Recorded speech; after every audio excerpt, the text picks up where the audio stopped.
ណនាបរិមាត្រនៃរង្វង់ដែលមានកម្មនិងអង្កត់ផ្ចិតដូចរូបខាងក្រោម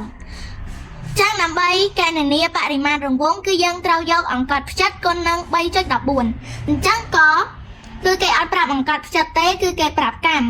ចឹងគឺយើងត្រូវរកអង្កត់ផ្ចិតសិនចឹងដើម្បីរកអង្កត់ផ្ចិតគឺយើងត្រូវយកកម្មបូកនឹងកម្មឬក៏យកកម្មហ្នឹងយកទៅគុណនឹង2ចឹង2 2ដង4 4គុណនឹង 3.14